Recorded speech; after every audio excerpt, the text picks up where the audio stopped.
Good afternoon. I'm Patricia Harpering, Managing Editor of the Getty Vocabulary Program, and I'm very pleased to join you remotely this afternoon. So let me share my screen and let's get started.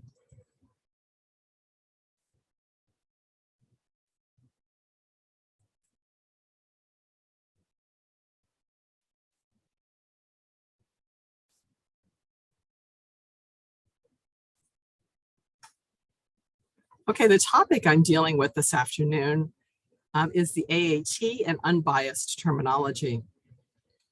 However, these slides come from a larger presentation about the Getty Vocabularies and diversity and inclusion. So you can find these slides as well as others on this topic on our website, the Getty Vocabulary Program training pages. The contents today, first, we will start with the status, and then the bulk of the presentation, I'm going to go over some selected issues and give a brief word about our future.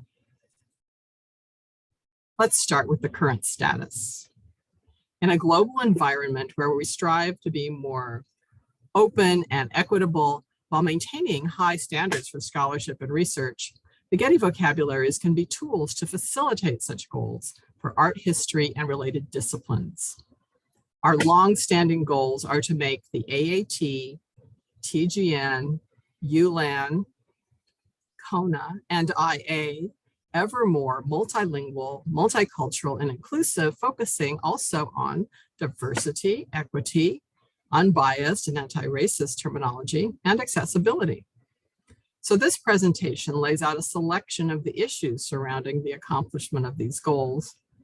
We don't have all the answers yet, but successful resolutions in a rapidly changing world will be ongoing, occurring over months and even years, and in concert with the expert user community and expert user contributor communities of the Getty Vocabularies. So that is you all. First of all, where are we now? How to measure how multicultural are the vocabularies? Well, we can, for one thing, look at the languages in the AAT. On the left, you see a pie chart. The wedge on the right in blue are the English terms. And so that's a large wedge. We also have big wedges for Dutch and Spanish and Chinese. And we're working on expanding the other wedges with several ongoing translation projects. Another way to look at the multicultural nature of the vocabularies here in ULAN, we're looking at the nationality and culture in a pie chart. And on the left, that orange-yellow chart wedge represents European artists. And then we have a large number of Americans and others. And we would like to improve these wedges over time, make the others larger. And the reason the vocabularies now look like this is because our historical content is Western-centric, based on who our original contributors were. Now at the bottom here on the right, I think you see a map where you can see dots around the world. These are users on a typical month for our online search. And then we have usage around the world pretty much, but the biggest set of users, and you see that in the pie chart on the left as well, the bottom, the whole half circle there represents usage in the United States. So we need to improve this, and we wish to do so. We want to make the vocabularies more multilingual, multicultural, and inclusive with rich linked data, and to facilitate unbiased terminology, anti-racist, and correct post-colonization content for diverse audiences. We want to be inclusive and neutral. And we have a number of issues to work on. We have to decide, do we play it safe and avoid controversial topics, or are we leaders? How do we avoid conflict, for example, between personal privacy and scholarly information? How do we provide accessible content for inclusive audiences in all realms, including the realms of the scholar, the generally interested, and technical developers, not to mention various cultures? And so we have many more questions as well, but first let's start with an overview of the context in which the vocabularies exist. Now, to see URLs and further explanations for any of the topics on this slide, please see the larger presentation on our training page. But we do work with projects at the Getty. If you go to the Getty site, you'll see the Getty Diversity, Equity, Accessibility, and Inclusion Plan. You'll also see the Getty Research Institute's anti-racist statement. At the Getty also, we are working on diversity of content of various materials and of the collections themselves. For example, we have an African American Art History Initiative, the Florentine Codex Initiative, which deals with pre-Columbian Mexico. And in acquisitions, for example, we are co-custodian of the archive of the Johnson Publishing Company, which published works focused on the Black community in the United States. Also, various areas of the Getty are doing surveys regarding possible biased terminology on their web materials so that they can fix those. We also look in the vocabulary program to related disciplines where there are big projects and groups and committees working on unbiased terminology and other issues that we're interested in. So those are the communities of the library world, visual resources, archives, museums, universities, government agencies, and published scholarship in art history, but related disciplines to archaeology, anthropology, history, etc. Now, on this slide, it illustrates how we in the vocabulary program and our contributors try to keep up to date with terminology as used in authoritative publications. Here, we show how formerly people might have been referred to as slaves, but now the preferred term in history and anthropology and many other fields is enslaved people. So we will try to represent that in the Getty Vocabularies. Some things we have to remember is that the vocabularies provide terminology in use by the community. They don't prescribe how to use the terms beyond the scope note suggestions. So we don't prescribe, but instead assist in decision-making by providing contextual information. In each record, you'll find rich preferences that inform the users. As I mentioned, the term most commonly used in authoritative scholarly publication, but also the term preferred for each language, preferred for each contributor, and preferred for each published source. You'll find additional flags that further classify terms. For example, those deemed pejorative or objectionable are labeled avoid use. For new indexing, those that might be preferred by a given culture might be noted. Historical, obsolete, and even objectionable terms are not deleted from the Getty Vocabularies because they provide access for research and discovery. Also remember that we in the Getty Vocabulary program are only a few people. We are not numerous enough, representative enough, or expert enough to ourselves make such weighty decisions regarding which terms are best for each of the millions of vocabulary records. But instead, users may look to professional organizations, as those I just mentioned, for guidelines for usage on unbiased, anti-racist, and correct post-colonial terminology. And then through contributions, you could, the expert user community, actuate change. You could form consortia to reach consensus and contribute. You could survey professional organizations already making these decisions. Then you contribute to the Getty Vocabularies with the sources noted. One thing we have going in our favor, the vocabulary structure and practice do facilitate already diverse points of view. Here's an example. This vessel, these vessels like this are called libites now, but decades ago they were called dinoi. Now dinoi is used to mean something else, but this shows how the vocabulary AAT is already set up to note this dinoi term is for avoid use. Now we can apply the same type of facility to cultural terms as well. So let's go over some selected issues here. Here is a term in the AAT that's changed rather recently, the Art and Architecture Thesaurus. The term illegal aliens was formerly preferred, and now this is considered pejorative. It's been deprecated to a used for term, and the preferred term is undocumented immigrants.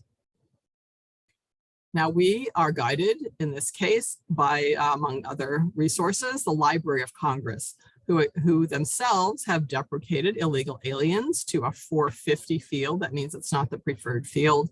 And for them, the preferred term is non-citizens. but also they have expatriates, foreigners, various other terms in this record. And this points out how the Library of Congress is not determined to make all 450 fields synonyms. However, in the AAT, all used fors must be true synonyms. So we have to realize that our purposes differ. Library of Congress is grouping headings that may be used to index similar topics in books, but AAT is grouping synonyms for disambiguation and precision in indexing and research. Thus, we won't exactly reflect each other's terminology. For the AAT, the preferred term for illegal aliens is undocumented immigrants. However, we do include these other terms, non-citizens, expatriates, etc., in records in the AAT. So we want to facilitate use of unbiased terminology, and here's another way to do it. This is the record for slaves. I mentioned the term before. The preferred term has been deprecated now. It's considered pejorative, and enslaved people is the preferred term. And the reason this type of term is preferred, because formulated in this way, the term separates a person's identity from their circumstance. So users, and we also in the vocabulary program, need to be open to and aware that changes like this can and will happen, and we have to change our records accordingly. Now, looking again over at Library of Congress, they also are going to change slaves, the preferred term, to enslaved persons. But I show this to point out that in Library of Congress, this could take a long time. And sometimes people complain about this. The term enslaved persons has been used for several years, but in 2021, Library of Congress submitted a change. They wanted to change the preference, and just now they are doing that in their records. It does not reflected right here, but it will be. So some people complain this is too slow. However, on the other hand, since we're dealing with authorities here and people are using these terms, making precipitous changes in an evolving environment disrupts consistency and reliability for the users. So we have to keep that in mind as well. Now, the AAT allows terms to express ambiguity or uncertainty, or in this case, cultural differences. Here we have a portion of the rock hierarchy in the AAT, and it's based on scientific taxonomies where classification of rocks is by geological origin: igneous, sedimentary, metamorphic. But here we have a term of the Maori in New Zealand, and they don't classify rocks like that. They classify them according to appearance and other characteristics. So their term fits well in the AAT, punamu, and various different types also, whereas this would not fit in a scientific taxonomy. We welcome this to express the cultural differences. We want to respect diverse points of view, illustrated here as well. Anasazi was a term that was used for many decades to refer to a particular Southwestern pre-Columbian North American culture. But now this term is not preferred. It's a void use because the descendants of these people prefer the term ancestral Puebloan. And this also coincides with the preponderance of modern scholarly usage. So certainly we changed the preferred term in this record. Here's a way where we can respect diverse points of view. And we try to alert you when we do know something that we can express in the scope note. So you might check there. Here in the record for Native American, the note says, whenever possible, use the specific tribal name. The more general term Native American is widely used in the United States, but many groups now prefer American Indian or Indigenous American. So this shows that there's not a universal term that you should use, but it gives you the state of the situation right now. And we have all of those terms listed, and you can choose which one you prefer. We do know that with our cultures of Native Americans and other cultures in the AAT, we could use some work. They are decades old for these particular Native American cultures. They have come from the Smithsonian and various university projects from years ago. So we would love to update them, but how to remedy this? Well, we can't do it ourselves. We're hoping perhaps repositories like museums might convene with experts and members of the various tribal communities to reach consensus on what might be the appropriate way to represent these. Now looking at an example in TGN, the Getty Thesaurus of Geographic Names, we have the same issue. We want to respect diverse points of view. And this shows how a name of this place formerly was Squaw Creek Spring, and now it's called Alder Spring. Squaw is a word that refers to a Native American female. It's considered derogatory. So now the official name has changed and we represent that in the TGN. Another way we respect diverse points of view, we don't try to force indigenous terms into an existing record. So here we have a contribution, a Nahuatl term, which is a type of insignia seal. And in itself, this term represents the concept. And so the Nahuatl term itself is used as a loan term in English and in Spanish and probably in other languages rather than a translation. Now we do have a literal translation that was provided by the contributor, but this one isn't preferred. We want to be sensitive to preferred terms for race and ethnicity as well. And I just want to show you that we include terms for colonial, the diaspora, and various cultures. And this might be an area that your group is interested in, where perhaps we want to enlarge. Here we have colonial African, the terms that are included in this section. And we would welcome your contribution. We want to be sensitive to preferred terms for gender identity and preferences. So here's an example from a part of the hierarchy called gender identity in the AAT.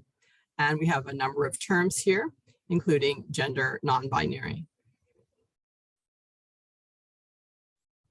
In CONA, the Cultural Objects Name Authority, this also is an issue. We want to know, we want to be sensitive to biased historical points of view.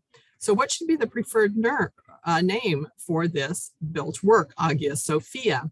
The one that's listed now is the one that is used most often in literature, Hagia Sophia. We have the languages, and if there were dates, those would be associated with it as well. But we also have other names that are used for the place. So which one should we prefer? We use the one most often in scholarly literature, and the same is true of the place of the work types here. The building was first a church, then a mosque, then a museum, now it's a mosque again. So which should be the preferred place type? Ours is based on the preponderance of practice in scholarly sources, but so this varies. There's not a hard and fast rule. Is it the current one? Is it a historical one? If you're interested in making that decision, we include this the place types with dates, so that can help you make your decision. We want to be sensitive to biased historical points of view for geographic places as well. Here from TGN as an example, the Birrup Peninsula in Australia, and the name in English is the one that's preferred in most sources, but we do include Murujuga, the Australian Aboriginal name for this place. And for place types for this place, which one should be preferred? Peninsula, but we also note that it's a cultural landscape, a sacred site, a protected area, etc. And we have the language of each of these places with the dates that might help you make a decision. We want to be sensitive to biased historical points of view in the Getty Iconography Authority as well. So here we want to respectfully describe and classify iconographical topics, including deities. So we try to involve scholarly experts and or members of the community represented here, if possible. Sensitive points of view also refer to events, which we have in the Iconography Authority here for the First Boer War, which should be the preferred term for this event. History written by the former colonizers, of course, is different from the memories of the former colonized. You want to have documentation and rules in place where possible. This is from the Getty Vocabularies guidelines, where we advise that you be objective. We want to avoid value judgment and be unbiased and neutral. We want to be sensitive to historical points of view. In ULAN, the Union List of Artist Names, here we have an artist record, and during this person's lifetime, the nation of Yugoslavia changed. So what is the nationality of this person? We try to list their culture or nationality as they self-identify if we know, and if not, we have to make a decision there. Also, this comes up with a biased historical point of view with geography here with TGN. The Navajo Nation is a tribal nation within the United States, and we want to respect these overlapping jurisdictions. So here is the place Blue Gap, and through the poly hierarchy, we can represent that this is in the US state of Arizona, but it's also in the Navajo Nation. Back to ULAN, we acknowledge various cultural traditions. For example, names and naming traditions are respected. Here, this is an example for Hokusai, an art name that he used, Sori, at a certain part in his career, and this is flagged as an art name. But also, you can flag a name as an adult name for certain cultures that a name might be conferred at adulthood. We might use changed name. For example, if someone were transgender, to indicate which term is their changed name. And then in ULAN also, we have the issue of the biographical information, and it comes into play here. We need to respect personal privacy, but this has to be balanced with the critical ability to do research. Could including these names and roles and his adoptive parent be considered an invasion of the person's privacy? So this is an issue that we need to deal with. And it is an open issue. When is it appropriate to include this information about recent or living people? We try to make sure that the person self-identifies in the way that we represent it. Up here at the top, it says privacy is paramount, but to eliminate knowledge would be to deny research. For example, people want to search and do research on female artists and African-American artists. And in fact, an artist's oeuvre may be influenced by or publicly focused on their own gender identity or sexual preference. So we want to make sure that the person self-identifies, and we want to make sure that our sources for this information are reliable. In this record for this artist, we have Anna as the birth name. Anton is the changed name. The person was transgender, and it's well documented, and we recorded. But this is different from some other resources. Library of Congress recently received advice to delete all of the gender identifications in their records.